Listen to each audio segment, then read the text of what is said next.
Hi ஹாய்ஸ் எல்லோரும் எப்படி இருக்கீங்க? நல்லா இருக்கீங்களா? நானும் நல்லா இருக்கேன். இன்றைக்கி சூப்பரான மட்டன் குழம்பு பண்ண போகிறோம். வாங்க எப்படி பண்ணுறது பார்க்கலாமா? மட்டனை ஒரு 7 விசில் விட்டு எடுத்து வச்சுக்கோங்க.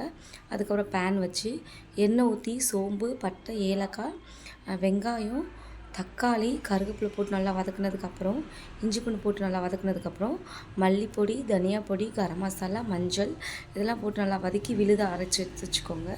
அதுக்கப்புறம் குக்கர் வச்சு சீரகம் போட்டு வெங்காயம் போட்டுட்டு கருவேப்பிலை போட்டுக்கோங்க.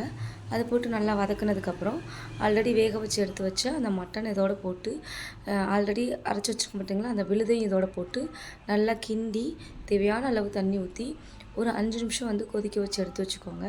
அதுக்கப்புறம் அதே அளவில் ஒரு பேன் வச்சு முந்திரி பருப்பு, கசகசா, கொஞ்சம் தேங்காய் போட்டு நல்லா வதக்கிட்டு அதை வந்து அதையும் விழுதாக வந்து நல்லா அரைச்சி எடுத்து ஆல்ரெடி கொதிச்சிட்ருக்க அந்த மட்டனோட இந்த விழுதையும் சேர்த்து ஒரு 10 நிமிஷம் கொதிக்க வச்சிங்கன்னா நம்மளோட மட்டன் குழம்பு ரெடி ஆயிடுச்சு.